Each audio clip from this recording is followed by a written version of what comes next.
There's all the happy faces.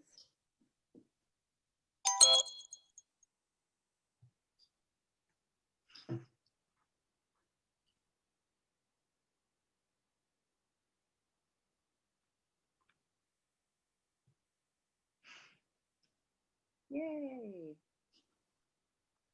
I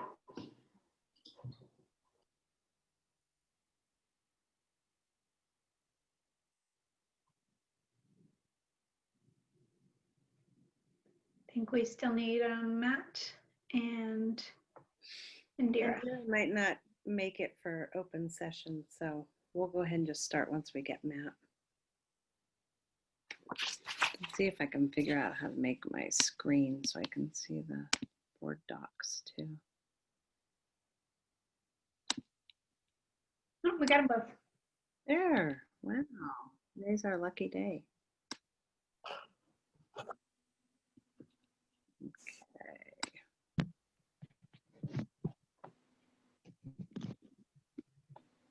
No.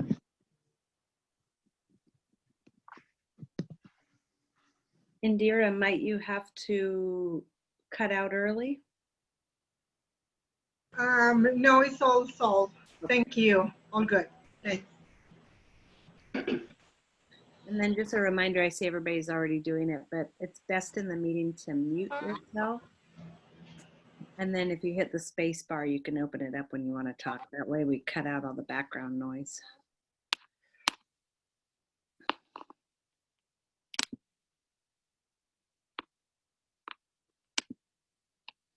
Okay, what do you think? Think we should go ahead? Set to go. Thank you, Julie. Okay, great. So I'm going to go ahead and say, uh-oh, what I do with my, oh, there they are. Oh my goodness. I don't have my glasses. So we're going to go ahead and reconvene to open session at 6:02. And there were no actions taken at closed session and no need to reconvene. So we will start out with attendance. President Elkishin here, Clerk Reed. Here. Trustee Lopez Jones. Don't forget to unmute. Here. Trustee Maxfield. Here. Trustee Galindo. Here. Perfect. And then if Paula will put up the flag, we can do the Pledge of Allegiance.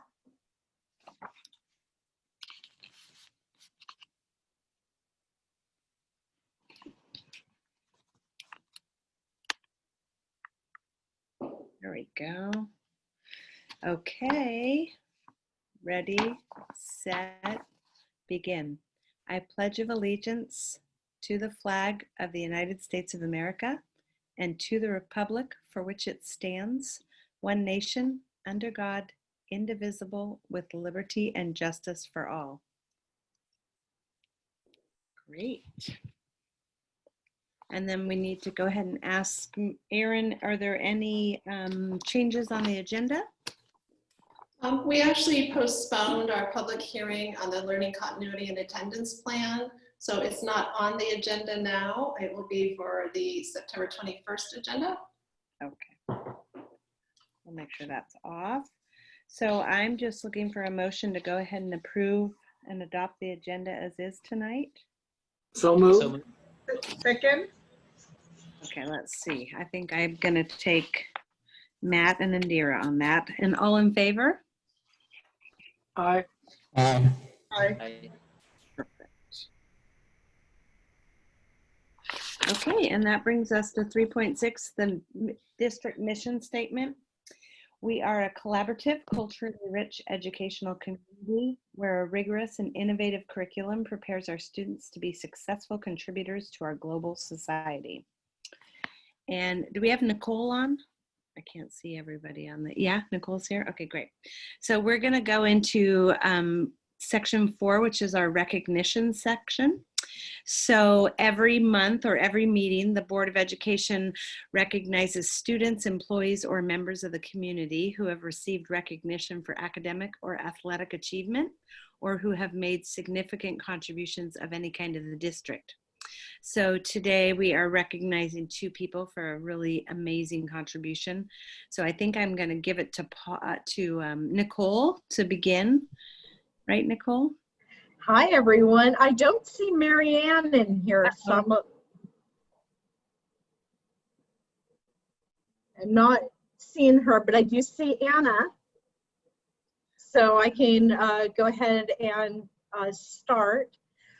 So today we selected Anna and Mary Ann, and they are both representing the Arts Center, and it's for a couple of different reasons. First of all, with Mary Ann, when we went into the shelter in place last March, thank goodness she's an artist, because she was super creative in pushing out and continuing our lessons with our students, and really was able to hit the ground running this year.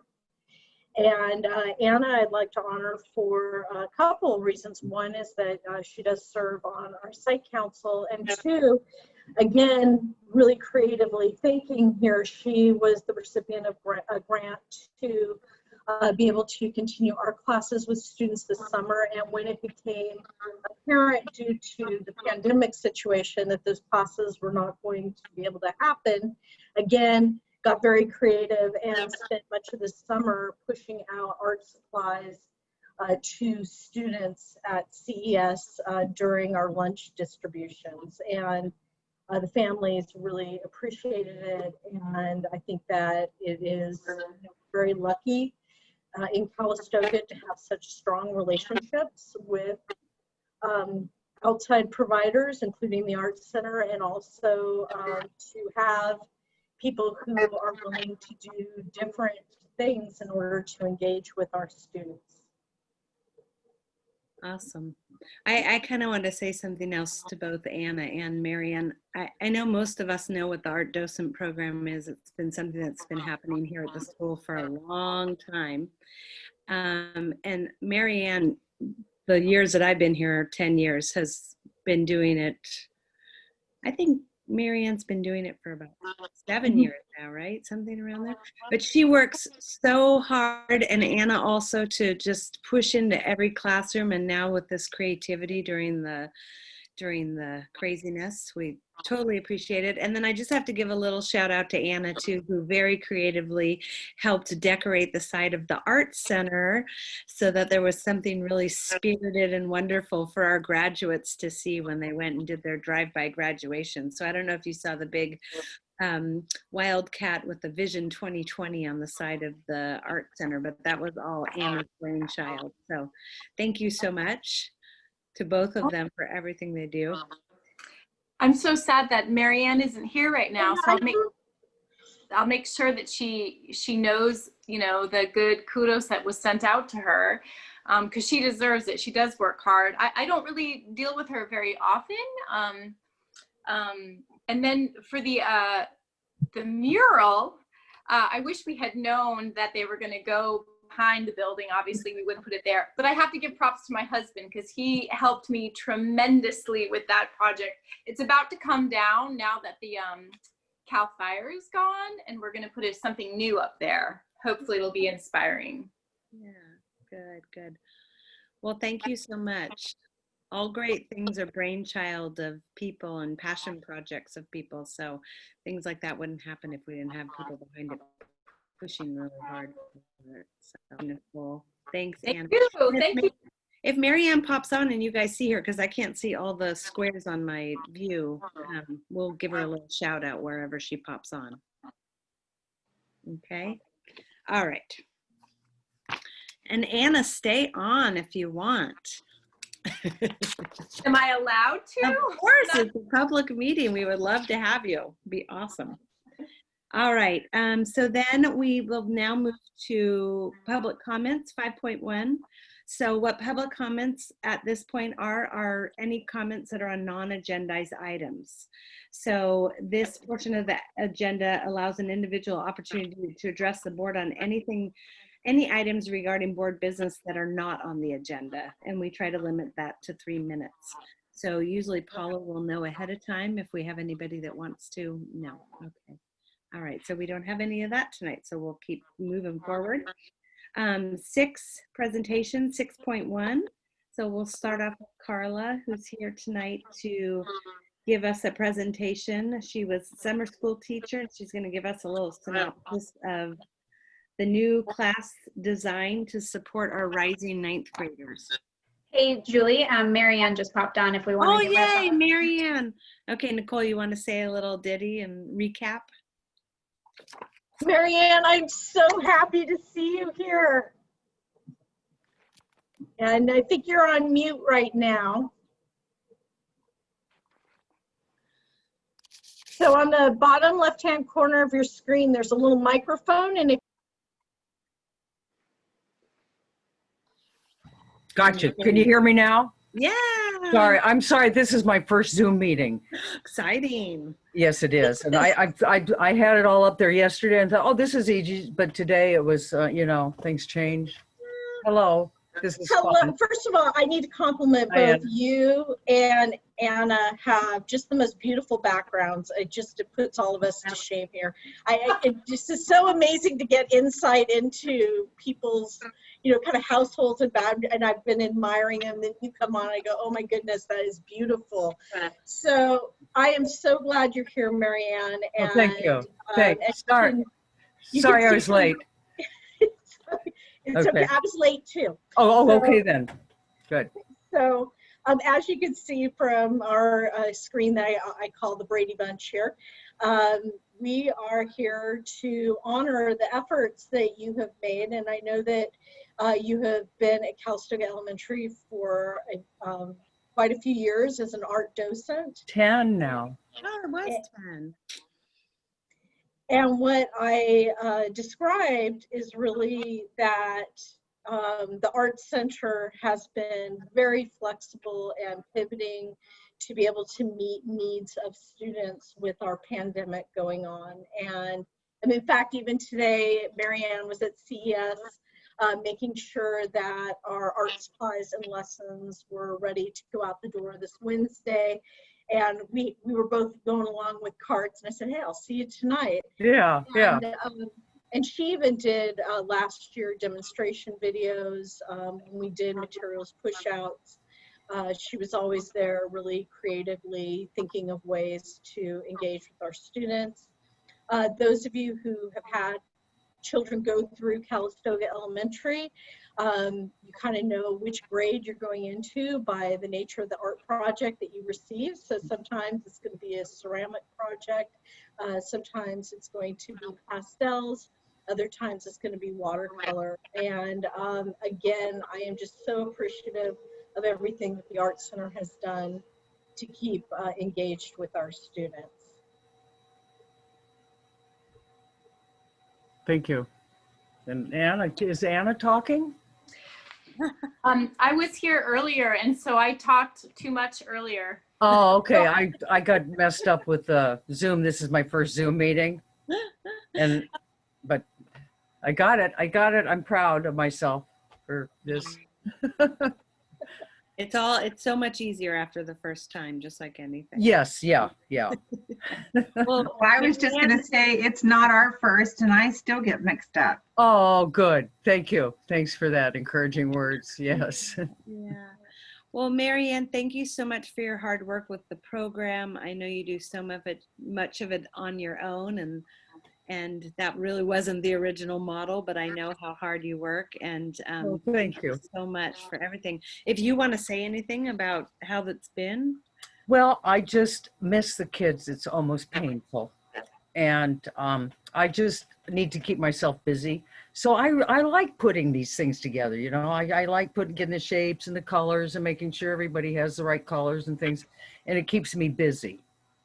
And as far as my YouTube videos go, I'm learning all that too. And that's been a little challenging, but I'm getting that, you know, just like everything else, a little practice. But it's kind of fun, and I sort of pretend that there's kids there, and you know, it's okay. And then I look at it and go, oh, I should have washed my hands, or you know, it's all a learning experience. It's all good. Someday you're going to pop onto your YouTube channel and you're going to say, 1 million views. Oh, some of them almost have 200 views. Wow, hey, that's pretty much. Yeah, it's good. I found out that if you have 1,000 subscribers, then you can start making money. Oh, But right. I don't know. You have I to need, promote that around Calistoga. right, yes. Oh, good. Well, thank you, Marianne. Marianne, you're welcome. Welcome to stay on if you like, or you're welcome to pop off. Well, what are you going to talk about? Oh, well, all kinds of exciting stuff. Well, I could listen for a while There and you then go. pop off, if that's okay. That's perfect. And then what I tell everybody is it's really good if you just mute your audio. And then if you want to pop on and ask a question at any point, you just hit the space bar on your computer. Oh, okay. Let's see. Mute. That's right here. I see that. Okay. Thank you. Great. Perfect. Yay. Okay, good.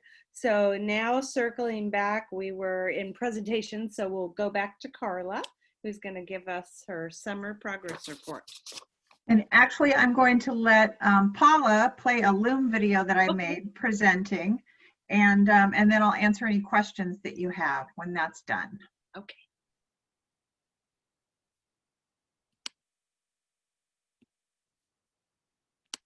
I am working on that right now. I'm not seeing it on my share screen. One moment. There we go.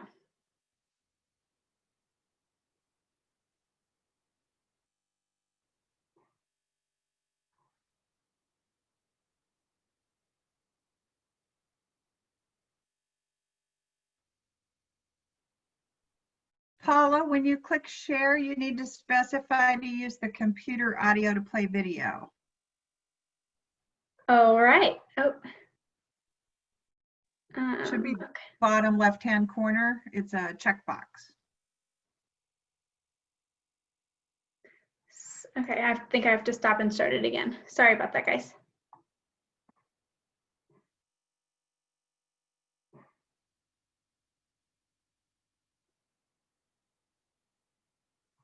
Okay.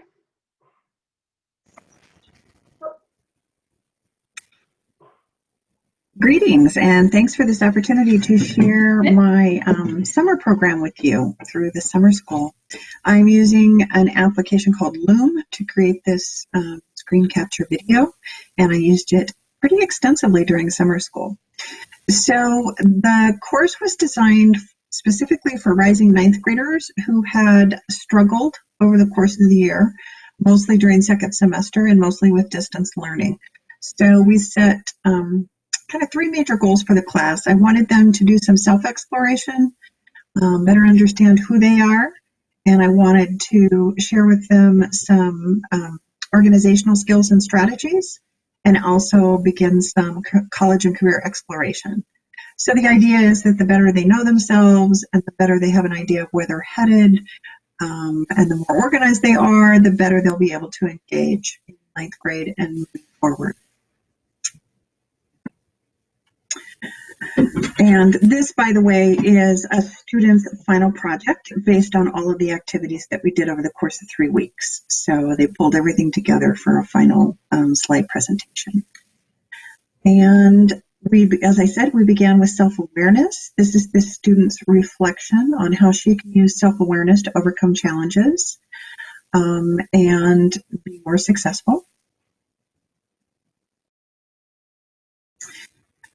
Students also created an All About Me graphic where they listed goals in life, accomplishments that they're proud of, what they like to do outside of school, some of their favorite things. So again, just that idea of sort of reflecting on and looking at who they are as people and what's important to them. Then we talked about fixed versus growth mindset, and I asked the students to reflect on a time that they had had a fixed mindset and to think about how having a growth mindset may have helped them have a better outcome. This student talked specifically about how she was feeling at the end of 8th grade with distance learning. Then we used Naviance to do a learning style inventory so that the students could identify their dominant learning styles In the center there, the student has identified that she's a kinesthetic learner. Likes are on the left, dislikes are on the right, and then learning strategies that she prefers. Obviously, teachers can't modify all of their instruction and everything to each and every student, but this empowers the students to know what works for them so that when appropriate and possible, they can incorporate those learning strategies into either their individual, group, or whole class work. We also talked about mindfulness and how we can use mindfulness routines to set ourselves up for success. The student was responding to a quote from Kobe Bryant in which he talked about how if he used his mindfulness practice at the beginning of the day, even though he couldn't control everything that happened during the day, he could control how he responded to it.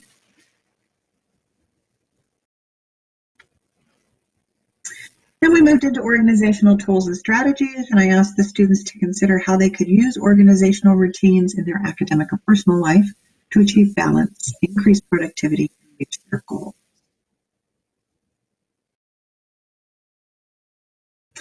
And then we took it one step further, and they used this template to create a SMART goal. And they were assigned either to create a SMART goal for something they would accomplish over the course of summer school. We had about a week and a half left at this point, or something that they would measure that first quarter of 9th grade. Then we used the Naviance Strength Explorer so that they could identify their top 3 personality traits. And then they finished the frame. I wanted them to think about what surprised them and what didn't surprise them, and how it could be useful to identify their top 3 personality traits. And I always preface these activities by explaining that nothing's carved in stone, and that as human beings, our personalities are dynamic and fluid. And then again, they use action items that the Strength Explorer generates for them to write yet another SMART goal. So what's already a strength that they have that they can put into use to create a goal for themselves. Then we looked at the importance of pursuing one's passion. Why should we look for careers that we're passionate about?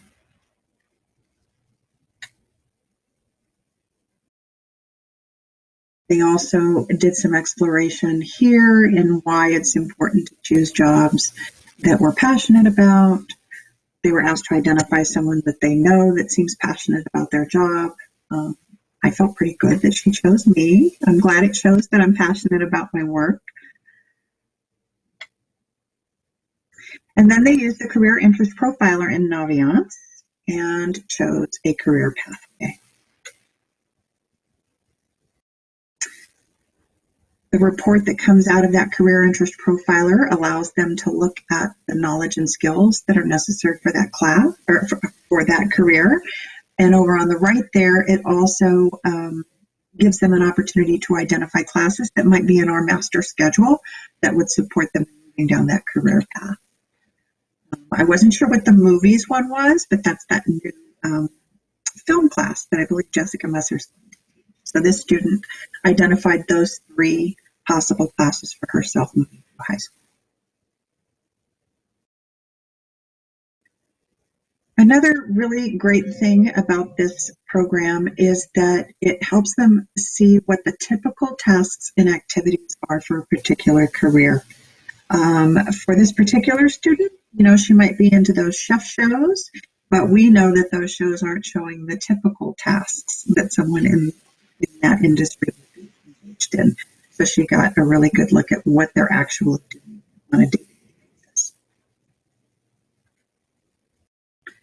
And then it drills down even further and shows them, this gives them an opportunity to see how tasks and activities associated with that career path are also related to many other career paths. They can look at wages, both annual and hourly, nationally and in California. And they finished this presentation with a career name overview, Again, they were able to get this information out of Naviance, but they also linked it to their 3 top personality types. And that's an important piece because I think that is what can help sustain them in forward. That's it, and I appreciate this opportunity to show this to you. Thank you.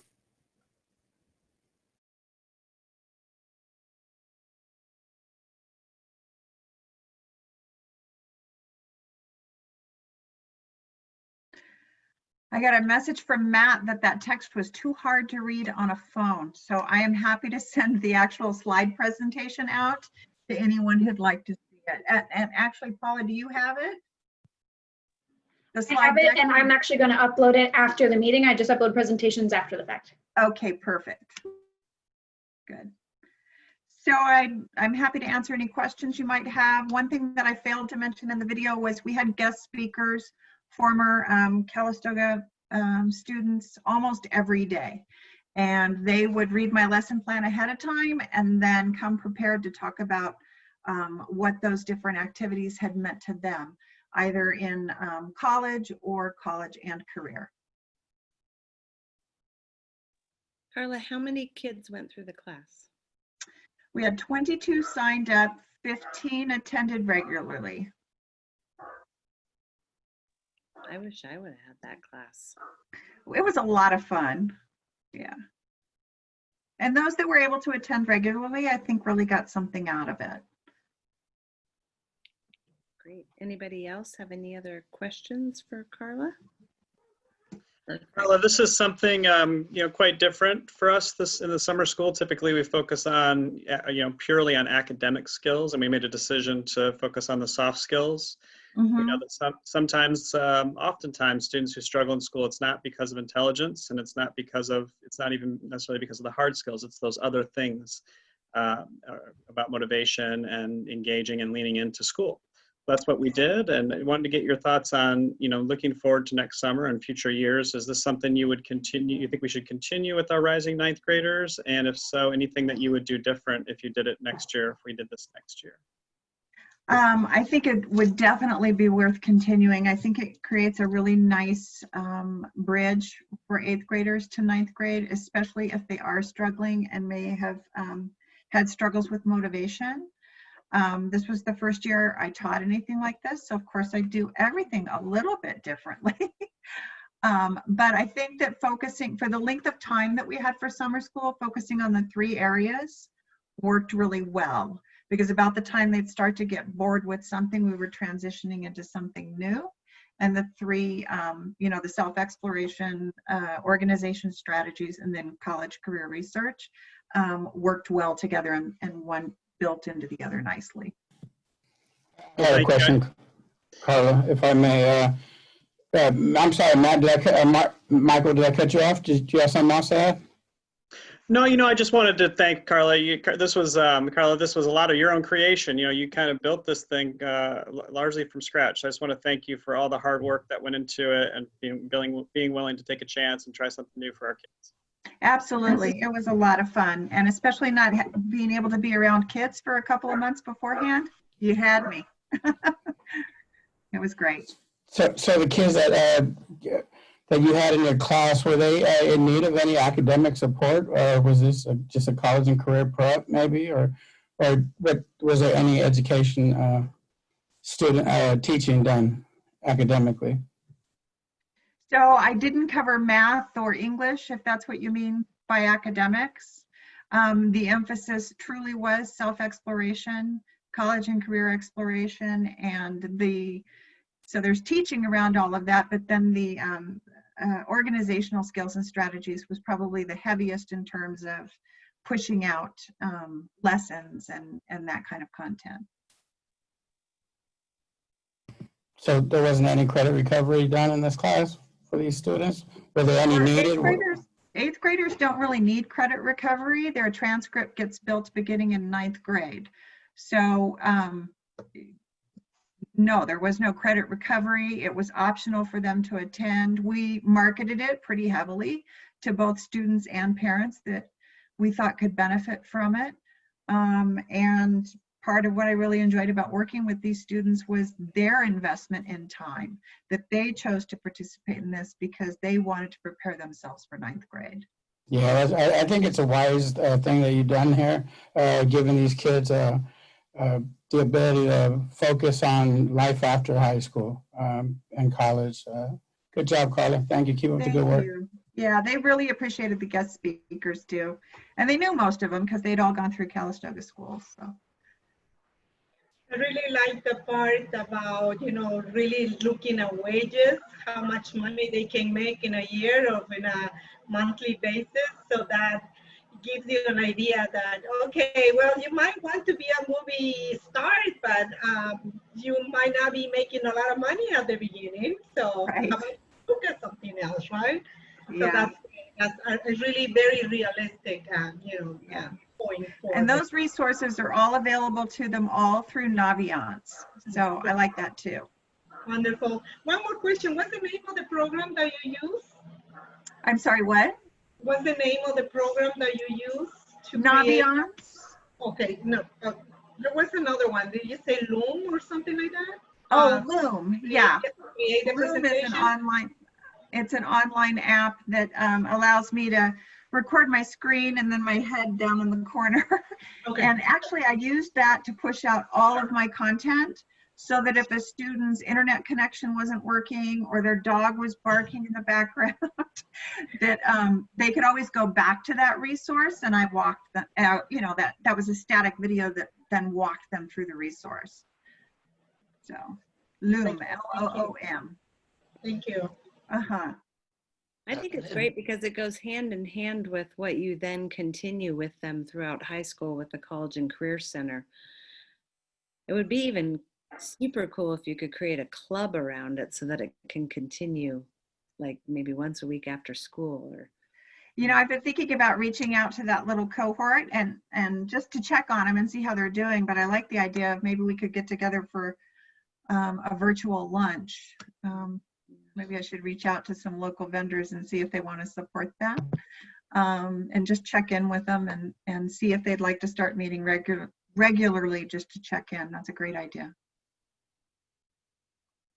And I'd just like to say thanks to you, Carla, and to you, Michael, for coming up with this program and allowing it to happen in the summer school. It sounds like it's really great for the students, and I hope that it really helps them reset and recharge as they enter high school. I think that's really great. So thank you. Thanks for the opportunity.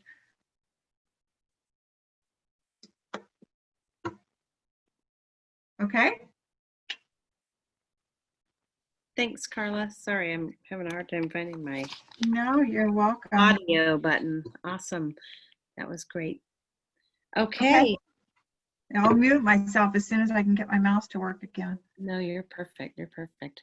Okay, that was good. Thank you so much. Very interesting, but even more interesting is 6.2, which is our unaudited actuals. So we'll bring on Maureen to present our 1920 unaudited actuals in the budget. Well, I don't know about how more interesting than Carla's presentation this is going to be for everyone. But we do have another year in the books as far as our fiscal year goes. We have closed the books for the 1920 year. And Paula, if you want to go ahead and start.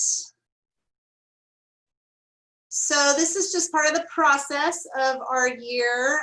We have budget and interim reports that reflect ending fund balances at a specific time period in the year, but unaudited actuals, this report, it's the only time that the district gets a financial picture of the actuals that happen through that whole year. So the only time you want to really compare what's being spent by districts is usually the unaudited actuals report from year to year, because it gives you the actuals and not projections.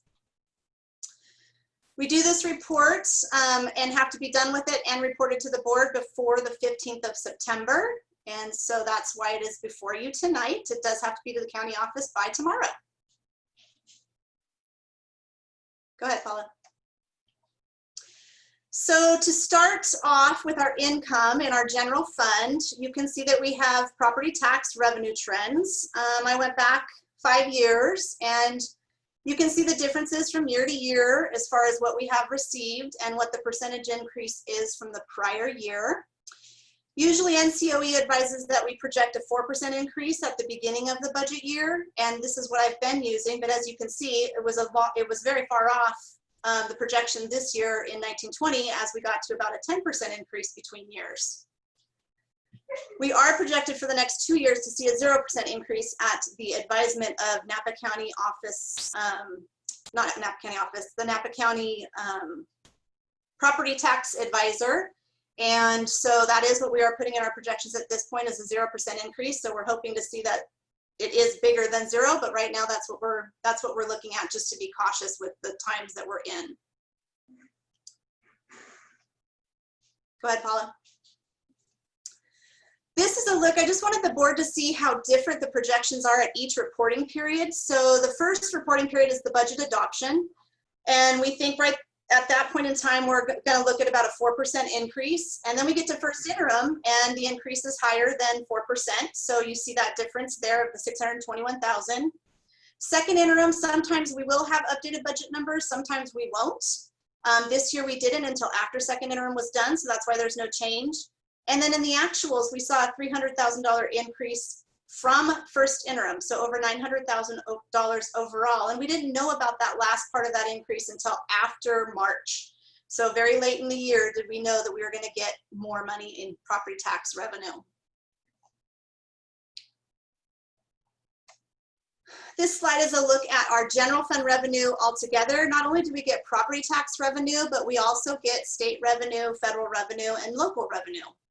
We had a total revenue over the 1920 year of $19,735,000.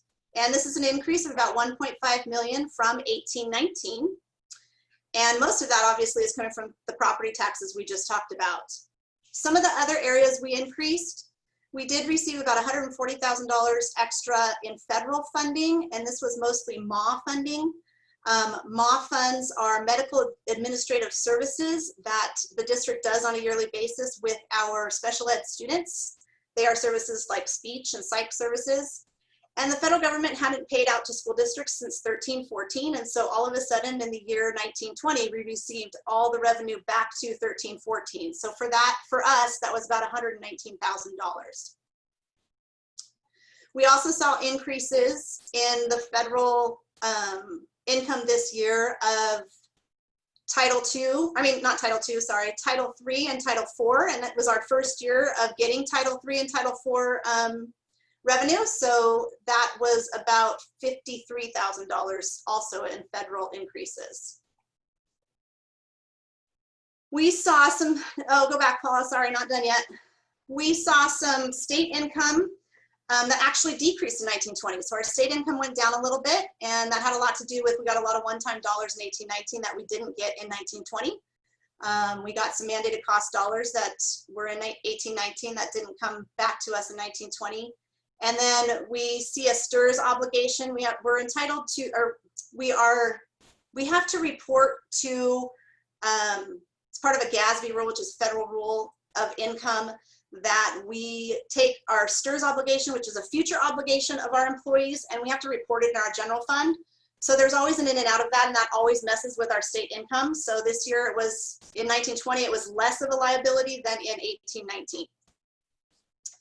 And then in our local funds, we saw an increase of almost $300,000. And that was because we had some local grants that we received. We had E-rate funding that we received, and then we also increased our interest payments by about $28,000. Okay, Paula, now we can go to expenditures. I actually gave you the remote control and it took it away from me, so you can press your next button. Oh, okay. All right, so these are our expenditures. We just talked about income. Now we're going to talk about our expenditures a little bit. We had overall expenditures in 1920 of $17,877,399.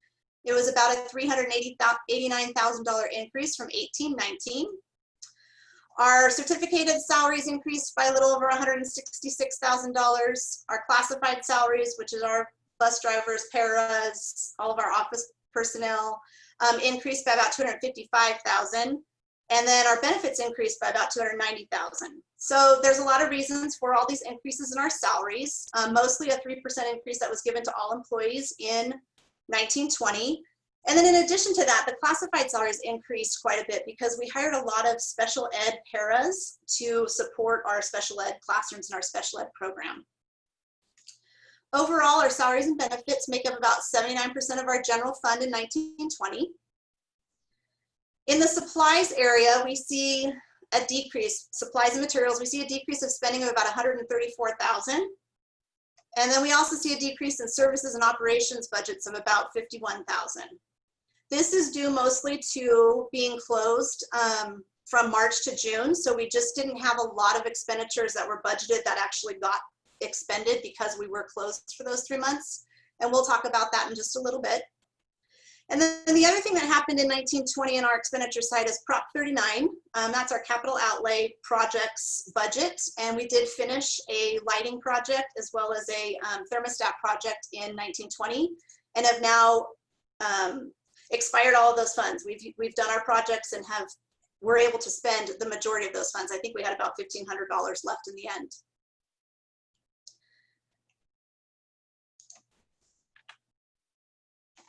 Okay, these are expenditures by function. So I always like to look at how much are we spending on instruction, how much are we spending on supported instruction like technology and professional development and pupil services like psych, athletics, district admin, our maintenance and operations, and then debt services, or in our case, support to cafeteria and support to capital outlay projects. So right now we spend over about 60% of our budget is spent on direct instruction with another 10 in support. So we have about 70% that goes to instruction related services and direct instruction. And then the other 30% goes to district admin, plant services, and then supporting those other programs like building projects and child nutrition.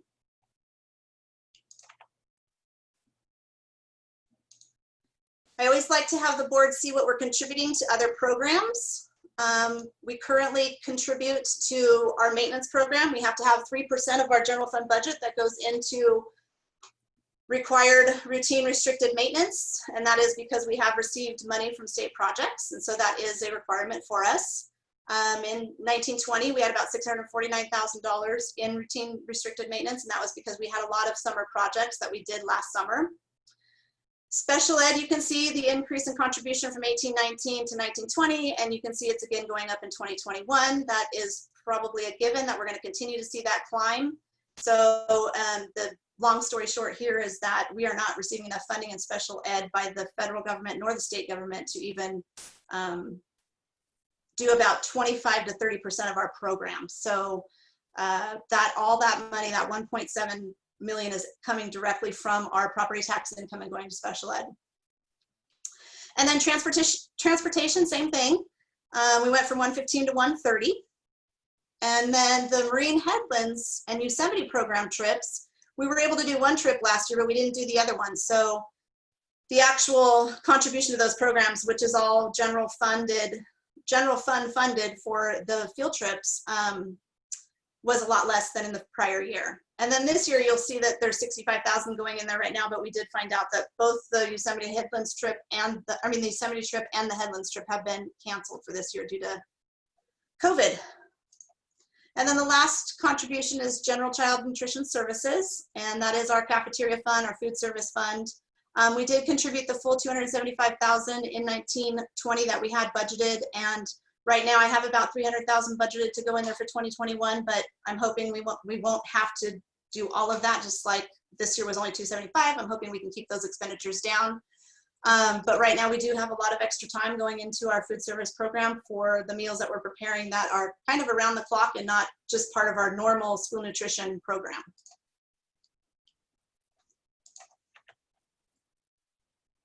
Okay, I wanted to be able to show what our school closure what kind of effect it had on our budget for 1920. And so these are things that we had expensed out. We had POs out for them, but they didn't come to fruition between March and June because we closed school, and there were certain things that just didn't happen because we closed school.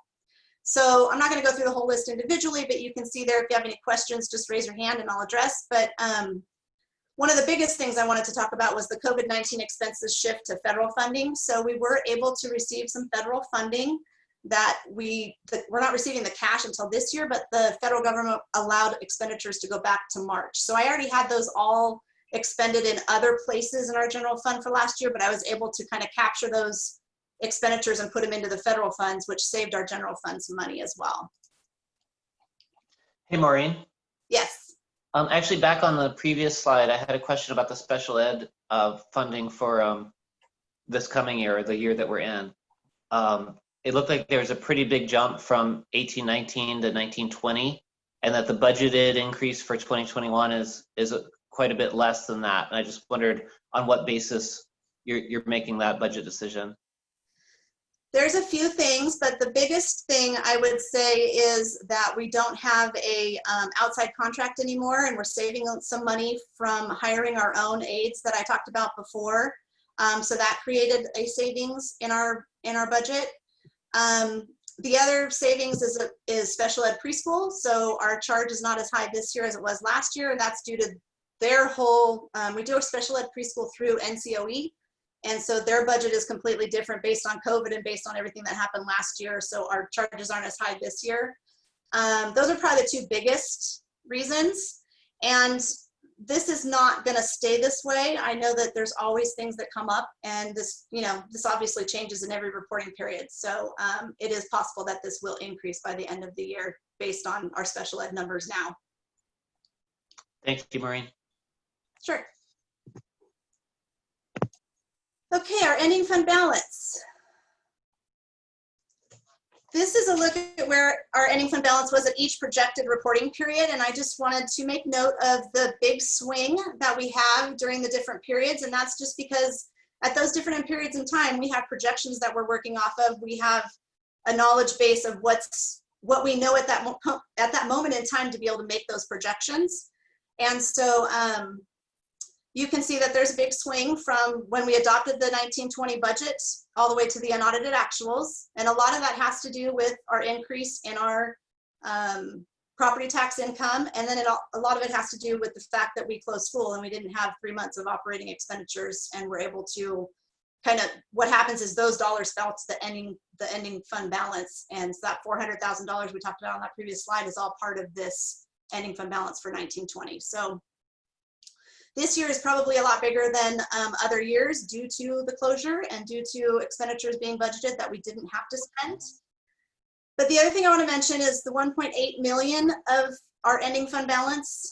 Those are balances that are in restricted funding, such as lottery, instructional supplies, special education, local restricted grants, and other assignments. So that's not part of when we calculate what we have for economic reserve. That's not part of what our calculation contains.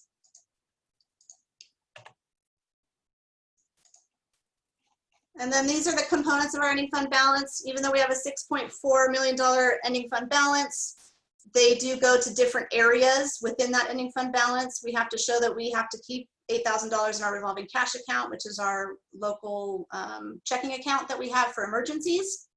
And then we have prepaid items of about $25,000. Again, the restricted balances coming into this year is about $961,000. And then other assignments, that's things that we put aside money for in our ending fund balance, like STRS and PERS future obligations or future site allocations and lottery. So we have those already assigned. They're not in the budget yet, but they're part of our ending fund balance because we know we're gonna have that expenditure at some point. And then the unassigned portion at this point is 3.9 million, and that makes up for about a 26% reserve for 1920. This is a lot higher than we normally see in our district. And there's a really good reason. We kind of are happy it's high right now, and we want to make sure it stays high because we want to stay fiscally solvent for not only this year, but the future coming years. And right now, cash is king. We need to make sure that we save as much cash as we can for the critical times that we're seeing right now. We have a multi-year property tax income of at 0% increase. We're used to seeing 4 and 7 and 8% increases in our income. We want to make sure that we have enough money to get us through the next couple of years if we see no income increase in that area. The other thing that's happening in the property tax level is we are seeing that people are not actually paying the property taxes that are coming due for certain properties. And what we saw this year was a more than double increase in people who were not making their payments. So that it shows up as income for us, but it's an accounts receivable, meaning we don't see the cash right away. And so if that continues to get higher and higher, that'll be less cash that we actually have coming into our district. So another reason we want to make sure we have cash in our reserves. And then state deferrals, we receive a little over $700,000 a year in state money, and most of that's going to get deferred this year. So the state's saying that, you know, we won't be able to pay you right away, we'll pay you later on. That's all dependent on if the federal government comes up with some other COVID buyouts for school districts, I guess. But if we don't see that, then we will be looking at those deferrals. And so we want to make sure we have cash to cover payroll and pay bills if we're not getting the cash from the state. And as I've seen in the last couple months, any unexpected costs due to COVID-19, we received over $900,000 in federal funding this year, and we have been able to spend it no problem with just the different things we're doing to deal with distance learning and blended learning and the changes that we have to make and the PPE equipment that we have to buy. So we want to make sure that we have something put away in case we have those unexpected expenditures that come up after we go through the federal dollars. Oops, sorry. I got a little happy there.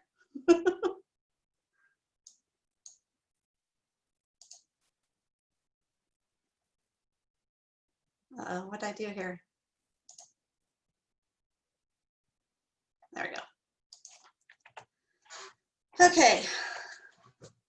These are our other funds that we have. So you hear me talk about the general fund all the time. We also, as a school district, have lots of other fiscal funds within our overall budget. We have an adult education fund that has a balance of about $68. It's kind of an in and out. So we pay for ESL teachers in our adult education classes. And then that $68 was interest that was earned this year that we haven't had to pay out yet. And then the cafeteria fund, we have to keep an ending fund balance in there because come July 1st, we want to make sure that we have, we can make payroll and we can buy our purchasing that we need to do. And so we always have to make sure we have enough cash in that fund to kind of continually operate. Our building fund 21, that $922,000 that's left is part of the 2017 bond refunding that happened in 2017. So we're coming up on 3 years of having those dollars in that fund. We obviously are going to have plans for that money through the master plan development. And so a majority of those funds will probably go to architect contracts in the future or future projected projects. Developer fees fund is sitting at about $219,000, and that fund is probably not receiving the income that it did at one point. I think we had about $50,000 less dollars in income in 1920 than we did in 1819. Of course, a lot of the rebuilds right now happen to be fire rebuilds, and we don't charge developer fees for that. So we have seen a decline in that income.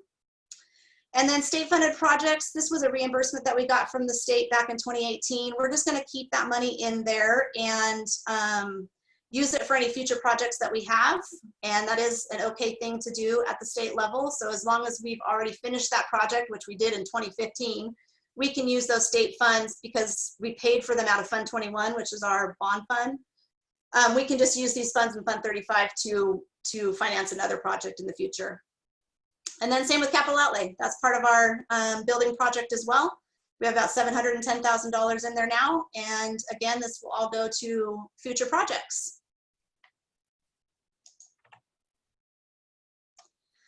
And then the next steps for our budget, we're going to have a first interim in December. So we will bring you a updated budget and expenditure plan I think it's the December board meeting.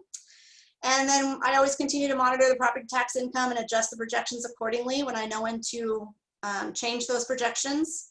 And I will see you back here in December with a first interim report for 2021. Are there any questions from the board?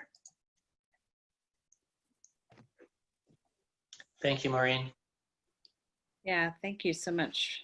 It's a lot of work right now, but I'm feeling confident we're in a good spot, so that's great. We are in a very good spot. We have been very lucky with the federal funding because of what the federal funding was based off of in 2021. So we've been, and I'll talk a lot more about that at first interim, but we've been very lucky with those funds. And that's actually going to help us in the long run if we don't see property tax increases. So we are in a good spot compared to a lot of other districts in the state of California.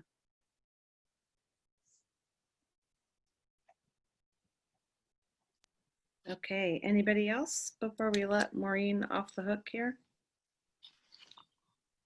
Okay, then we will move forward. Thank you, Maureen, to 7, information discussion. And like always in our board meetings, we're going to go through some first readings of board policies and administrative regulations.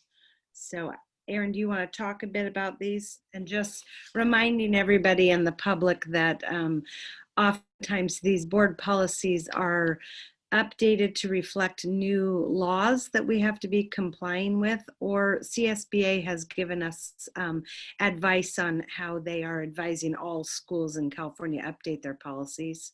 And then upon occasion, we tweak something because we want to tweak it at the district level. So Erin, maybe you can just run through them real quick so everybody knows which ones we're looking at.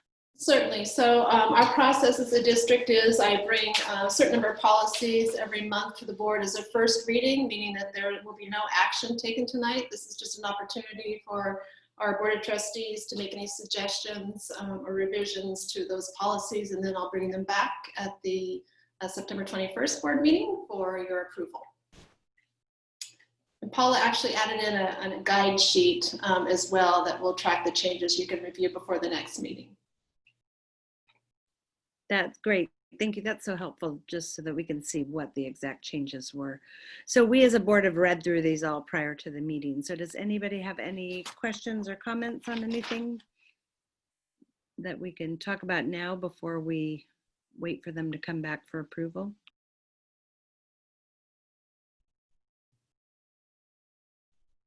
Okay, then I'm going to consider we are all okay on those. And then moving on to 8, so we'll go into reports. So I know that we are going to start with Michael, and that we gave the principals a pass on this meeting, and they'll come back next meeting because they've got a lot going on. So we'll go ahead and start with Michael. Right, I want to start by recognizing employees throughout the district for their work so far this year, our teachers for the growth that they've shown in creating effective distance learning instruction, our classified staff for their continued and unwavering commitment to the district, to their work, and our site and district managers for their exemplary leadership in some very challenging times. You know, there's a lot going on in the world and in our profession, the shift to transition to distance learning, what we have with COVID, wildfires, power outages. And I've had a lot of meetings and conversations with staff this year where you can see that there's a high level of stress, but our staff show up and they continue to show up. They do their very, very best, and they do it for the benefit of our kids. So a recognition throughout our district. As far as my department goes, I think to that, in response to that, this is a time where it's important that we are continuing to support staff in all our efforts, and I'll share some of that work. We have ongoing professional development for our teaching staff in distance learning. We had a full day in August of professional development on distance learning, followed by a full day of staff meeting time and teacher work time to work on that topic. We will now have ongoing monthly professional development on distance learning, at least once a month through December, and then we'll check in if we want to continue it past that. We've purchased a number of new distance learning tools to help staff, and these aren't necessarily expensive or big, large platforms, but they're tools that teachers need to make sure that they're effective in distance learning. Zoom, Google Enterprise for Education, Seesaw, Clever, Labster for Science, IXL for Special Education. These are just some of the tools, and there are more. You know, our Ed Tech Committee, which is a thoughtful and reflective group, I think is right in making sure that we keep the focus on core tools and that we have a limited number of tools that everyone in the district is proficient with. So for us, that's Google Classroom and Seesaw, that's Zoom and Google Meet and Google Apps for Education. Those are the things that we all need to be good at. That's where we're focusing our professional development. But then on top of that, there are these other tools that staff are going to want. Some staff are going to want to go above and beyond and do different things. And so we're making these other tools available to staff. But we will continue to make sure that we have a focus on a limited number of tools so that students get a consistent and equitable experience no matter what class they have. Alex Andry, who is our new data and assessment support specialist, her position couldn't have come at a better time. There's so much happening with regard to educational technology. The tools that I shared with you, they might not be expensive tools, but every time you add a tool, there's a certain amount of time and workload that goes with implementing those systems, with the systems that we have in place, rostering students, getting teachers logins. It has been just critical for Alex to be with us. And like I said, it couldn't have come at a better time. Alex is also helping with the setup of our new local assessment system, which is MAP, Measure for Academic Progress. You probably remember our previous discussion on this. We are transitioning away from reading inventory and math inventory to MAP as our local assessment. MAP will provide us with superior data, and local assessment information is going to be especially important this year. You know, we didn't have the CASP or the SBAC in the spring, so you know we're missing that typically important piece of data. So we need to make sure we have good data of our own. And this transition to MAP is important, but again, it's a new system and it's going to require a tremendous amount of technical support as well as training support. So to have Alex in that role to guide our staff is important, and it's just really good timing. We've also been supporting our staff with issues related to COVID-19 and how those things intersect with our work. Staff that have medical issues or disabilities that might relate to COVID, staff who are self-screening on a daily basis for symptoms, answering the questions around what do we do if we have symptoms, what do we do if there's a suspected case of COVID in our household. These are issues we are becoming experts on very quickly, along with the experts at Public Health and North Bay Insurance. But this is the new work that we're doing, and it's important that we do it and we do it well for the benefit and safety of our staff. We had 2 staff members trained today by Napa County Public Health in contact tracing protocols. We will partner with the County Public Health on this endeavor so that we have our own staff trained to do contact tracing. If there's a need for that, we don't want to just rely on an outside group to come in and make those phone calls and do that work. We need to be able to have our own staff that can do it quickly, and people who are trusted that are part of our community who can make these phone calls and have these conversations, so that the quicker we do contact tracing when we need to, the better able we'll be to respond quickly and keep people safe and minimize potential impact. We also supported our staff through a series of paid trainings with our employee assistance program on a variety of topics, including coping with uncertain times, being productive while working remotely, making a successful transition back to the work site. Overall, we continue to address the regular and ongoing business while dealing with the new challenges presented by COVID-19 and distance learning. Some examples of ongoing business, you know, we committed to transitioning our dental programs from CVT to CISC, right? Something we committed to with our benefits committee. It's to the benefit of our staff and to the district, but it's a big lift, right? I think when we launched into that, we didn't know that we'd have all the other work related to COVID, but we'll continue to do it because it's the right work to do. And, you know, just one example of something that comes out of this distance learning project is we have to develop entirely new attendance processes, right? The state says, okay, you have students in distance learning, you have to come up with a new way to keep track of attendance, student engagement, student participation. So then we collaboratively work together, we train our staff, and we get these new systems in place. And I think that this is going to be the pattern we're going to be in for a while, of dealing with the normal ongoing business, but having to problem solve these unique issues that face us in 2021. But we'll do it, and you know, I think we work well together. I think our district office staff becomes more and more effective the more we work together, and we'll work for the benefit of our staff so that they can work for the benefit of our kids.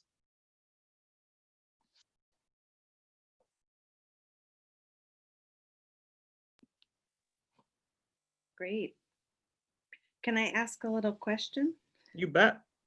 I know it's not, maybe not the right time right now, but I noticed that we're going at the junior senior high school to a day of no academic instruction on Wednesday. I was just curious about that. Sure, we can talk that through a little bit. You know, I think when we do our planning, we give it our very best shot, and then we continue to examine it and be reflective about it. The feedback that we got at the secondary level was that, well, one of the most significant pieces is that to give students feedback in distance learning, one is labor intensive. The students are not there in front of you to give them the typical feedback on their learning that you would, and it just takes longer. But feedback for students is a really important part of the learning process. So staff needing to have additional time to provide students with feedback as opposed to just giving assignments or work, that's significant. And so when the site says, you know, we need that time to be more effective in distance learning, then that's something I think we give consideration to. So as far as instructional minutes, we'll continue to have those instructional minutes on that day. They will be asynchronous. Students will have work to do on those days, all students.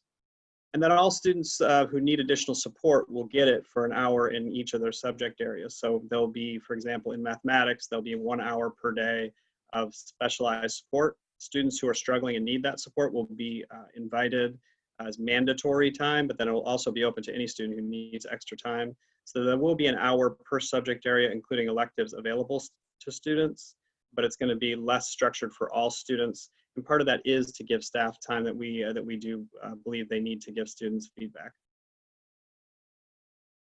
Okay, cool. So there may be some students that are excelling and doing fine, and then they will just have homework on Wednesdays. Yeah, and I think so I think we could talk about it at this point. With the work we're doing, is it's hopefully more than homework. It's asynchronous learning, meaning students may watch a video, students may interact in some online collaboration. So hopefully it's still robust learning. But to get to your question, I think it's important that in this new work we continue to be open-minded and reflective. We made a decision as a task force, which was a heterogeneous group with people from all over the organization trying to figure out the best path forward. And we started down that path, but then we reflect and we get feedback. And my personal question about this was, is it the right thing to do for kids? Will this make our instruction more effective for student learning? And if the answer to that is yes, we need this time for student feedback. If that's the case, then we support that.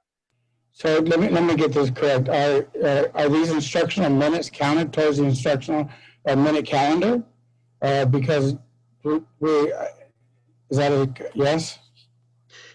So instructional minutes during distance learning are a combination of synchronous or live instruction and asynchronous, which is students doing work on their own time separate from a teacher. So it's a combination at this point of that for instructional minutes. So on Wednesday, those minutes are going to be what's called asynchronous or not live minutes with an instructor. And a student that needs support, they got to wait for the hour to pop up, or how does that go? Yeah, so those students who need the extra support, which could be special education students, English learners, which are two groups we really, really prioritize right now, but it could be any student who's struggling. Those students are assigned to attend. So the teacher will schedule them into that 1 hour math session or science or English or whatever, because there's an hour for each subject area on that day. That being said, those sessions are also open to any student who desires extra face time with the teacher. If a student needs some help in a math equation or whatnot, they're not going to move it forward at all until that hour comes. Is that hour at the beginning of the lesson, at the end of the lesson? How does that work? Because in math, if you got it in error at the beginning, it ain't never going to work out. Yeah, so those schedules are static throughout the day, and they're scheduled throughout the day. I don't know that it's remarkably different than block scheduling, where I might not see my math teacher live for 2 days. Our teachers also are accessible to students on an ongoing basis. I can say that this model is markedly similar to what we have at the elementary school. It's really the same model, which provides, again, equitable experience for our kids. I don't think it's anything that's too uniquely different other than the fact that it's a change from our original course forward. Equitable. Can I say something? Please add something to this, because this don't taste so good. No, I just something Michael did not mention was we felt that the students were overwhelmed as well. They have a half an hour with each of us. They're scrambling to get there. Half of them are dropping off. Not half of them, I shouldn't say that. I exaggerate sometimes, but there's a handful of them who have trouble staying in the Zoom consistently for the whole class. Granted, there's plenty for them to do, but we also felt like students would welcome this time to work. Yes, there are students who are going to back off and go, right on, I don't have any school on Wednesday. But that's such a minority of them. And we're targeting the kids who have D's and F's. We're not going to just let them float on a Wednesday. We're scheduling them in. We're talking to their parents. We're doing everything we can to get them engaged on the Wednesday, but we felt really rushed on Wednesday. And I understand we're all dealing with this pandemic the best we can. You have to write everything out. You used to just say it, but yeah. I digress. It was for students as well. I'm glad that you guys are working together closely to pivot in a way that's beneficial for everybody. So that's good that you guys are, And if this doesn't work, we won't continue to do it. Sure. Perfect. Yeah, I mean, I will say that I think it's the right decision. I think it's for the benefit of students, right? That's the lens. And if this allows us to give students feedback, to target students who are English learners, special education, struggling students, if that's where we're going with this, it's the right decision. So I think it's something we support. And again, I think it's great to have that flexibility and open-mindedness to make a change when it's needed. And I'm proud of the teachers for being such good communicators quickly and swiftly about how they felt about how it was going, right? So it's all communication back and forth. Awesome. Thumbs up on it. Okay, Michael, anything else? I don't want to cut you off. No, that's it for me. Okay. All right, thank you for everything. Appreciate everything. And thanks, Kathy, for chiming in and helping us know what the decision was on that.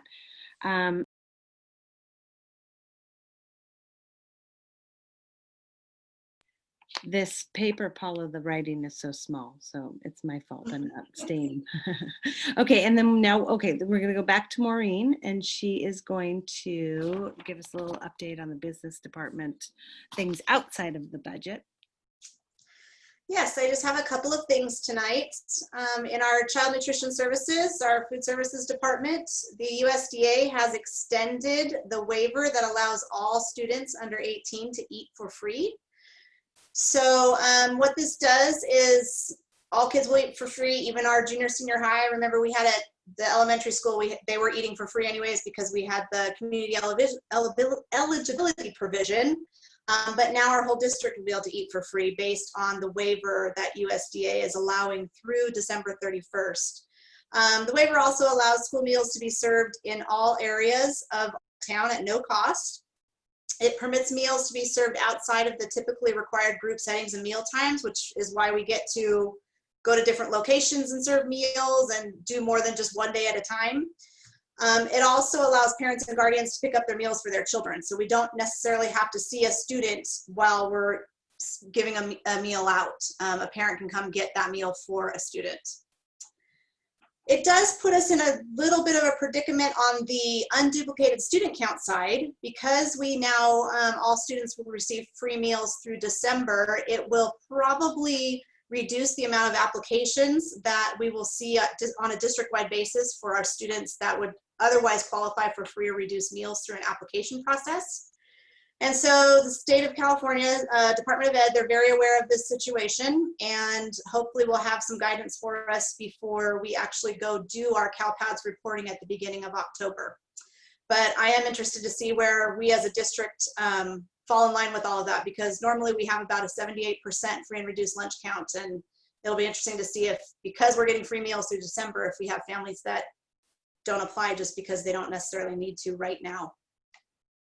And then the other thing I wanted to mention to the board tonight is we do still have a facilities master plan underway. We kind of asked Schoolworks to put a stop to the development of the master plan back in May because we were dealing at that time with COVID, school closures. We knew we were gonna have to come up with distance learning plans and blended learning plans. And so we kind of put it on the back burner for a little while. And now beginning of September, we've kind of started those meetings again with Schoolworks. Right now we are working on cost estimates for future projects. We're working on education specs and implementation schedules that will all be part of the master plan. We're hoping to come to the board with a rough draft of that master plan in January, and then hopefully a final plan in February. So that's our scheduled time frame right now. Again, granted, hopefully nothing gets in the way of that at this point. We've had a lot of other things getting in the way of our master plan development. So it'll have been almost a full year and a half that it's been taking to put the plan together, just because of all the different interruptions with school closures and such. And that's all I have for the board tonight. Questions, anybody? I do have a question, Maureen. So just because the USDA extended the waiver to provide free meals until December, does that necessarily mean getting more money from the federal government for food, or is that creating a situation for the district in terms of expenses? We still will have to provide the meal to the student if they want it. And right now our cost of our meal is more expensive than what we get back as a reimbursement from the federal government. So, but you have to do the math calculations. It all kind of depends on how many meals we actually really do serve. So sometimes in the mass quantity, we can do better than we would have done by serving it on a daily basis. That makes sense. But right now I think we'll be fine as far as, we'll see a little bit of a loss, but I don't think it'll be tremendous. And that is why we have a contribution coming from our general fund too for cafeteria.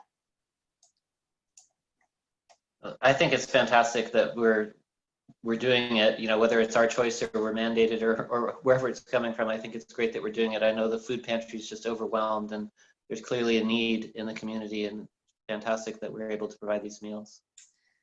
It is great, and I know that our counts are going to go up now that we can provide meals to every student. I think at the beginning of the school year, we were at about 340 or something like that, and I haven't checked in with Rosa to see what the increase has been since now everybody can do it for free. But I know she's had we actually added a location to our stops because we had more families that were interested in getting meals once they found out that they didn't have to pay for them. So that's great. I hope it keeps going up and up and up.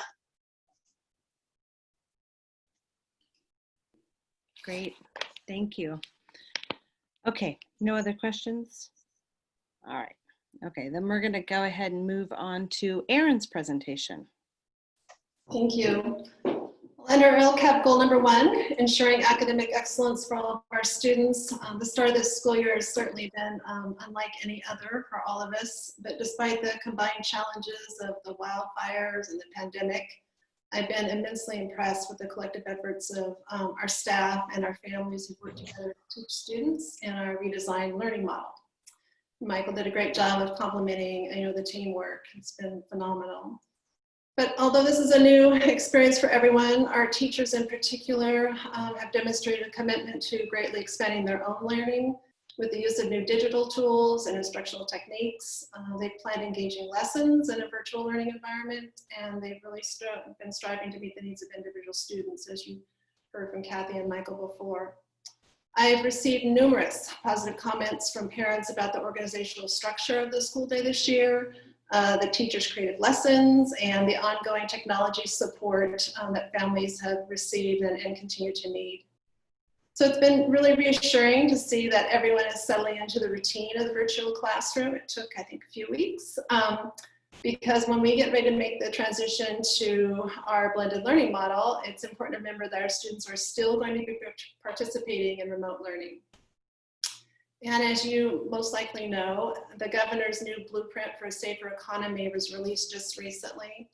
And because Napa County is now in the red category, Napa districts are cleared to reopen for in-person school as of today.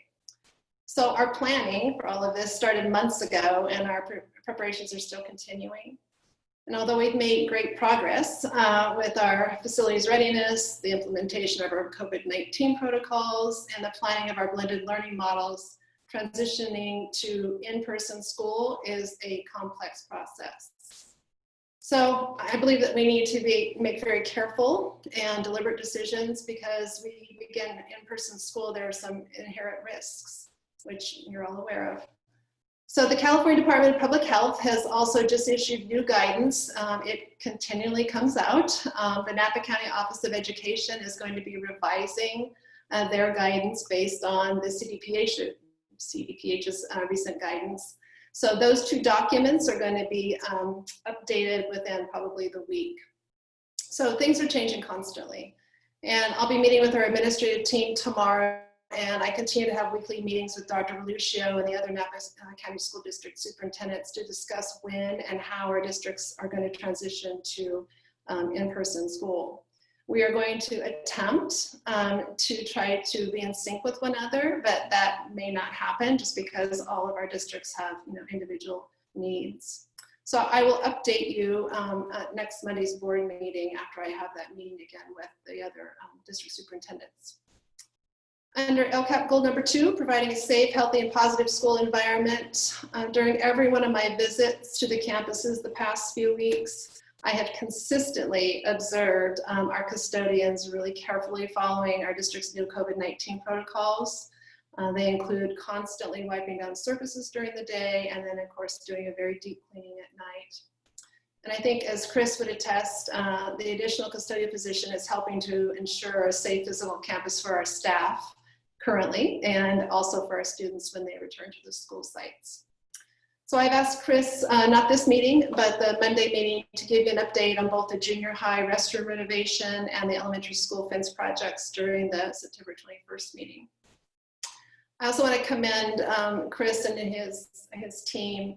They were enormously helpful again last Thursday to the food pantry that Matt just mentioned. They could not use the fairgrounds because CAL FIRE was still present on that property, and they needed to do their food distribution. So they had a number of volunteers, but they needed our staff to move pallets and arrange the parking lot. And our team was great. And so they had huge compliments from all of the volunteers there, and they distributed 350 some boxes to families. So thank you to Chris. Under LCAP goal number 3, increasing parent engagement and enhancing communication. I just want to commend our principals and our teachers. They put an enormous amount of work into recording videos and hosting question and answer sessions during their first ever virtual back to school night. I do believe that there was a marked decrease, however, in parent participation in comparison to our traditional back to school nights. But I would guess that families, I think, are very familiar this year, more familiar than ever, with the instructional program, because they are right there helping their children with their lessons that are online. So I don't think that's necessarily a bad thing. I think that they just have more knowledge than normal, and they probably didn't need to sign into those Zoom meetings. And then lastly, I actually have 2 more things. The Boys and Girls Club, I don't know if you've heard, they were unable to open for the first couple of weeks due to the fires and the smoke in the air. And so that was a concern because we have families obviously that need daycare. So the problem for them was that because of COVID-19 protocols, you obviously want to bring as much air into the building as you can. And they did not have enough air scrubbers, they felt, to keep kids enclosed with the concern about COVID, and then not able to open up windows. So they purchased some additional air scrubbers, and they've been testing the air and opened up last week. So I'm sure families are relieved to have that service again. And then the last thing I want to address is I've been told a couple of times just recently that there's some misinformation in our community that our enrollment is declining.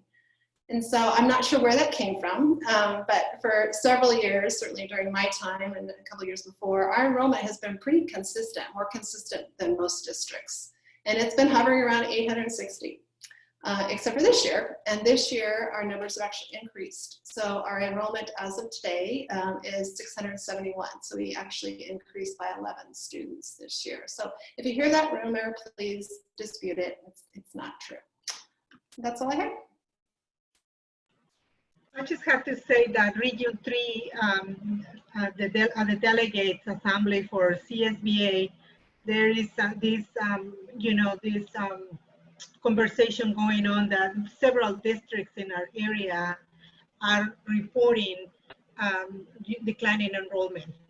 Not a large number, but yes, they are steady on the the enrollment. So I guess that's what, the information is out there and people believe that that is happening in, all districts. But glad to know that it's not happening to us. Just the opposite. So our enrollment is going up. So the potential need of the junior high schools might be a reality with that poverty out there. I mean, I've heard contrary to my statement from people in the Zoom. I'm just wondering what to believe.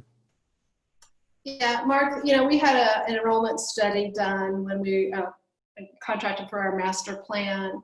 And so they are not projecting that we're going to show huge increases. And they base that on, birth rates as well. So in looking at this year's birth rates, they're not projecting that we're going to see huge increases in enrollment.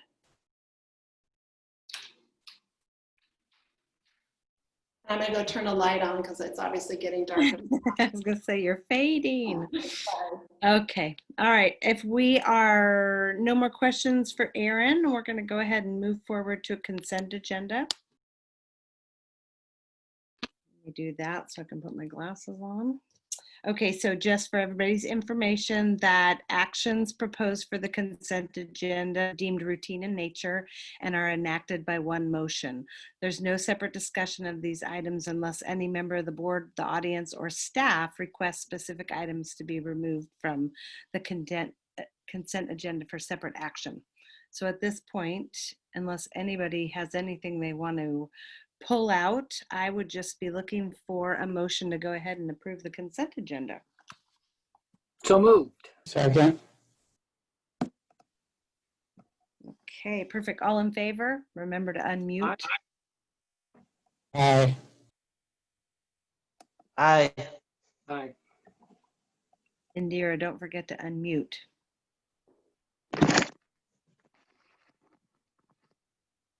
Hit your space bar. Or Do it this way. there you go. An aye from Indira. Perfect. All right. Oh, and I'm sorry, this is roll call vote. So President Elkishan, aye. Clerk Reed. Aye. Trustee Lopez Jones. Aye. Trustee Maxfield. Aye. And Trustee Galindo. Aye. Perfect. And then that moves us into the fun stuff, action items. So just so everybody remembers, protocol for action items includes staff presentation, questions from the board, public input, deliberations from the board, and voting by the board. And during public input, we try to keep things to 3-minute time limit per person. So we'll start out with 10.2 Resolution 2021-03, affirming the district's commitment to equity. So let me just kind of back up so everybody remembers what this is. So Matt and Mark got together to do a little bit of rewriting on this resolution. And I'm not sure where we're at on it. So I probably defer to Matt and see. So, sorry, I'll bring a, yeah, next week's meeting, I'll have a better setup for Zoom. But yeah, so Mark and I worked on the language on his version of this board protocol and board policy. And that's what is before us tonight. I think that it doesn't necessarily include some of the concerns or address some of the concerns that other board members had. So, you know, if everyone's had a chance to read this and they're happy with it, then that's wonderful. But, you know, I think another course we could take is to bring this back at next week's meeting with the original proposed policy and let the board choose between them. Oh, okay, yeah, that's what I thought was going to happen. So yeah, I think that's probably a good idea. Is everybody okay with that? Just bringing it back for the next meeting and having both versions? Both versions from the original Aaron's, the original resolution on equity, and this one. What's happening now? Well, because I was about to thank Matt for working with me on this. So what exactly is happening now? We've been in the discussion phase. Are we outside of normal protocol now?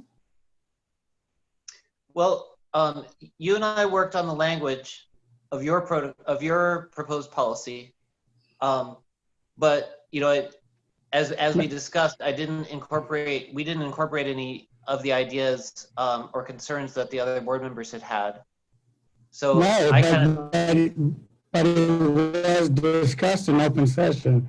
I mean, and I'm not trying to exclude any other board members' desires or how they feel about it. I'm just trying to get this on the books because equity is a very important thing, and we have a large portion of our student population that it isn't benefiting from a lot of isn't benefiting from the equity that we're trying to share here at our campuses. And so I'm a wee bit confused here. So what are we going to discuss it again? What exactly is happening? Well, I agree that equity is important. I think we all do. And I was just a little confused when I saw the agenda. I thought we were going to have both versions of the proposed policy in place for us to choose among tonight. And we just have the one. Now I'm happy to have a vote on this one, but I think you know, if other people would like to be able to choose among the two, then we should do that. I absolutely. Why don't we just put it up, because it's already been up there. If anybody wants to vote on the first one, allow them to, because it's been up there for the past 2 months. And here we go on month 3. And Aaron specified that last month was the time to discuss any changes needed. Now, if the chair of the committee failed to reach out, that's not on us. Now, let's get this moving.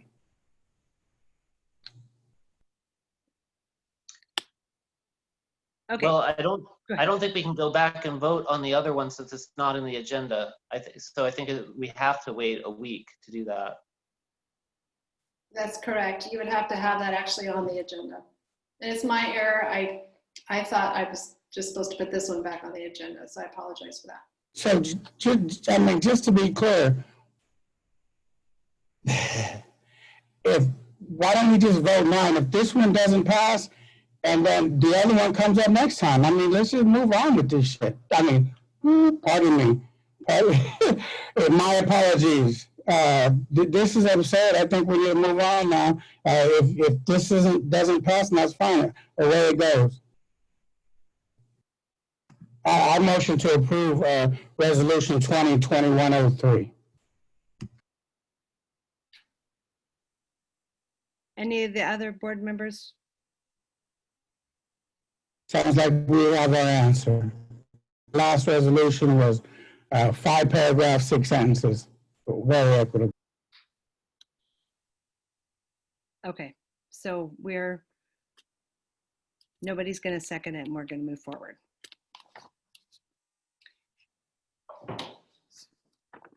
Okay, so then we'll move on to Resolution 2021-03 as presented.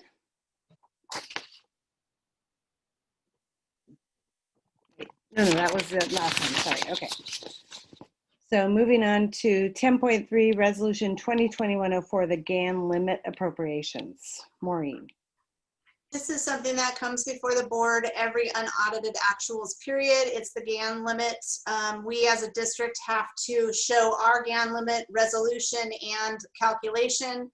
The calculation is done completely by the state software, so I don't touch any of the worksheets on here. It's all done automatically through the software.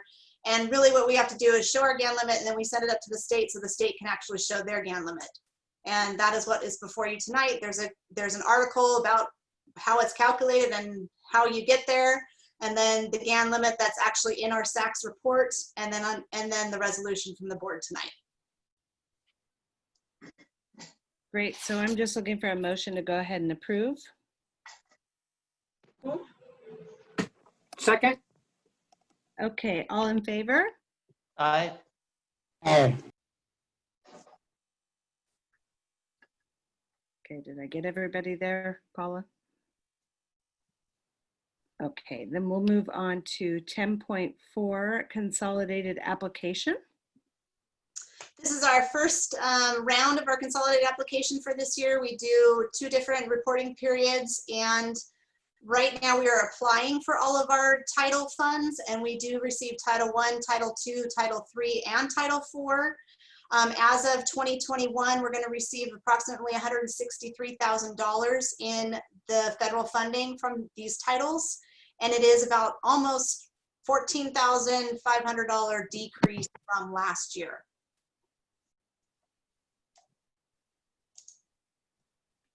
Anybody have any questions on that? Okay, so then we're just looking for a motion to go ahead and approve the consolidated application. So moved. Oh, I'm going to Second. take Jeff, and I'll take Matt for a second, and all in favor? Aye. Mark, I need you to unmute and give me an eye there. Aye. Awesome. Okay, and then 10.5, unaudited actuals financial report. So we are now, after hearing about it, we're improving it, correct? That's correct. I don't believe anybody has any questions about that. So looking for a motion for that. So move. Second. Second? I'll take Matt, and all in favor? Aye. Get everybody? Aye. Perfect. Okay. And then 10.6, we're looking at the agreement with Going Merry. So Maureen. This is a new agreement with Going Merry. This is a piece of software that we are purchasing, and it's software to help all of our seniors with the FAFSA application. It will allow staff to help monitor where kids are on their FAFSA application progress, and it will also help to assist the kids for applying for financial aid for college. So I think it's a pretty inexpensive software to do some great good for our students in financial aid applications. Great. Anybody have questions? I mean, we've been delving into Going Merry, using them to find the scholarship. So this is just a step further. Okay. Correct. Perfect. So I have a question. So with all these things we're putting out, are we aware that only 45% of our student body is graduating A through G requirements? So as we focus on all the FAFSA and hoping our students don't find college with all the academic hurdles that they might be receiving, how about we also focus on some equitable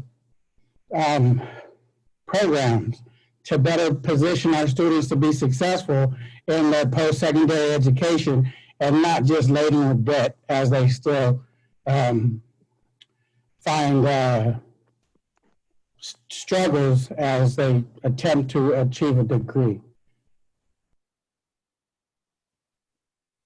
Are you direct? 45%. That's in the SARC report, Schools Accountability Report Card. That's just facts. I don't understand. yeah, I'm looking for a question in here because right now we're just looking at the actual approval of the. Oh, yeah, we're in the discussion phase, aren't we? Or should I? No.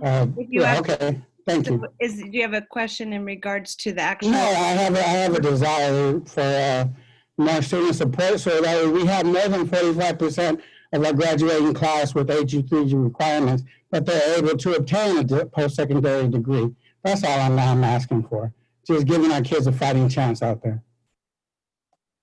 So maybe we can table a little point of info for upcoming meeting where maybe we can go through Absolutely. That table's kind of full, but yeah, absolutely. G numbers so that we know what the correct information is. Yeah. And then we can roll forward with this one right here. Yeah. Well, I vote to approve the Going Merry contract. Second? And all in favor? Aye. Aye. Aye. Okay, perfect. 10.7, agreement with American Fidelity. This is actually a contract that Napa County Office of Ed used to hold. And so we're doing the same process that we've always done when it comes to ACA reporting on the 1095 side for our employees. So medical plans and things like that that we now have to report to IRS. We're just now having a contract with American Fidelity directly instead of through the county. And so for $1,361 a year, American Fidelity actually does all the reporting for our district, which would cost tenfold in staff time to be able to do it. And again, it's the same process that we've always had. We just have to contract with American Fidelity ourselves now because NCOE is going to be doing their own reporting. Okay. Anybody have any questions about that one? Okay. Yeah, so are we the only one just following what all the other districts are doing? Because it really seems that way, or are we all just moving together? Like, I mean, what's happening here? So all the other districts in Napa County are going to have to do the same thing we are doing tonight. So they all have to have also individual contracts as districts, Powell Mountain, Napa Valley Unified, and they are all sticking with American Fidelity. Napa County Office of Ed is wanting to try out a different way of doing things, and so they're not going to be the umbrella for the contracts anymore. So we're going to all stick with our same process. Napa County is going to do something different, but we want to stay what we're doing because they're doing all of our 1095 reporting, which is a lot of strenuous reporting on payroll staff to be able to get this information out there, and would cost a lot more money than $1,300 a year for sure. Oh, yeah, I agree. It's wise. I was just wondering. Sounds like Napa County's taking some stuff off their plate because they're also cutting things as well, probably. Yeah. Sounds like Napa County's looking out for Napa County as well. No, Should no, try to stay with Joint Unified School District. No, well, they're also reduced in funding as well, just like everybody. So we're all just having to figure out how to get all the work done. So, okay, so we are looking at sorry guys, for the agreement with American Fidelity. Second. Perfect. All in favor? Aye. Aye. Aye. Perfect. Okay. And that moves us to 10.8, which is an MOU with California School Employees Association. Yep, this is an agreement with CSEA for the salary schedule placement of our data and support specialists. It's an agreement to place the employee one step higher than our typical agreement. And so this is an MOU to do that, and it is not precedent setting, but does cover this one instance.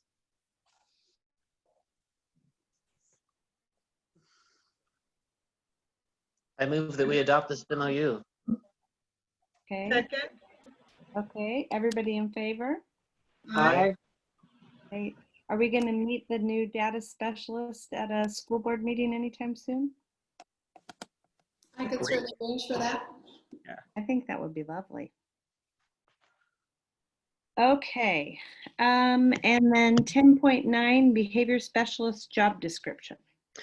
So this is a new position for us. We had traditionally contracted with an agency for paraprofessionals and behavioral services, and we have since moved in a direction to employ our own employees in these roles, including a behavior specialist, which is exciting. And this is the job description, just explaining what the job duties and requirements are. Big job. Okay. Great. Looking for a motion to go ahead and approve the new job description as presented. So moved. Second. Great. All in favor, and don't forget to hit the mute button. Aye. Aye. Aye. Okay. Sorry, I was just making sure that I'm not missing anything. And then 10.10 classified salary schedule 2. Yes, this is a new salary schedule. It relates to the behavior specialist position, but it could apply to future positions. We created a separate salary schedule because this position does require a higher level of licensure and is a little bit different than our other typical classified positions.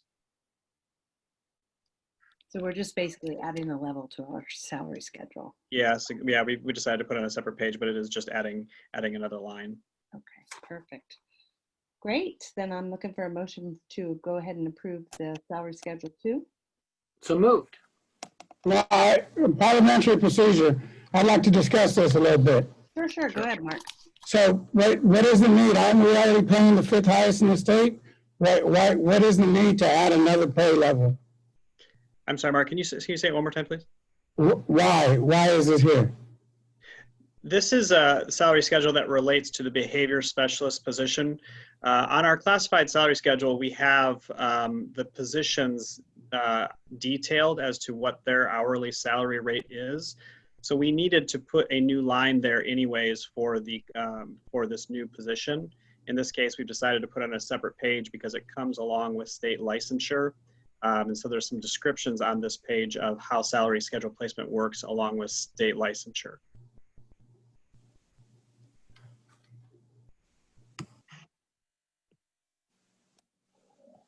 Makes sense, Mark. Very little, but yeah, absolutely. Did you read through the thing in the? I did. All right. Okay. Then if everybody's okay with that, I'll go ahead and look for a motion for that. So moved. I did that. Oh, sorry, Jeff. That's all right. Second. And all in favor, unmuted? Aye. Perfect. Okay. And then we're looking at 10:11. This is a duplicate of what we've done before, but go ahead and go through that, Michael, the adapted physical ed waiver. Sure, we have a need for adapted PE in our district. In our county, this is a service not provided by the County Office of Education, which often is the case.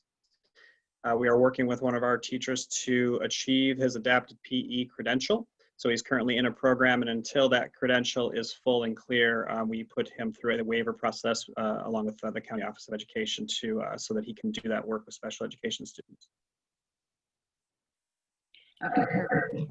That was just delayed a little bit because of everything that's going on, right? Yeah, I think he's pretty much done with it. They just have not issued it yet, and so we have to still have to have this waiver, even though he's pretty much, I think, done with the coursework. Okay. All right. So looking for a motion on that one. So moved.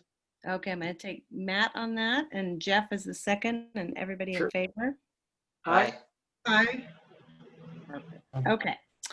And then that brings us down to 10.12, which are the board policies and administrative regulations that we read through last meeting, and now they're up for approval. So we've already read through them, and if anybody has any questions on those, there's 3 of them. If not, then I'll just look for a motion to go ahead and approve those 3 board policies. All right, Indira. Second. No. I'll take Jeff on that. And all in favor? Aye. I need Mark, you need to unmute, my dear. I just need that to be on record. Perfect. Okay. And then 11 closing items. So board meeting calendar, we are going to do another meeting on the 21st of September, regular board meeting, and then October 5th. And if there needs to be a little special one there in between, Erin will Yeah, let us Julie, at know. the next meeting, we'll set a date for the actual approval of the learning continuity and attendance plan. Okay, perfect. Okay.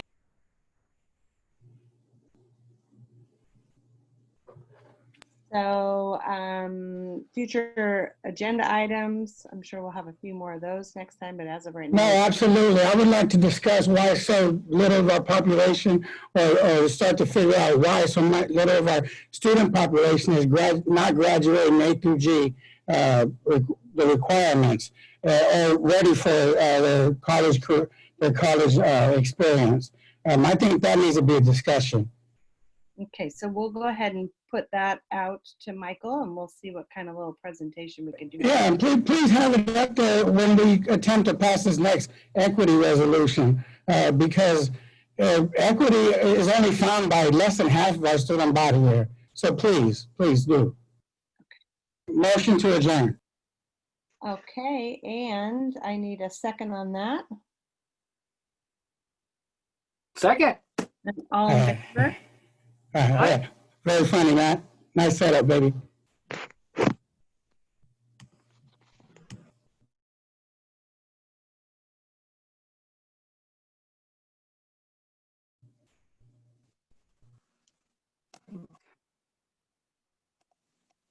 Have a good evening. Thank you, Julie. Thank you all.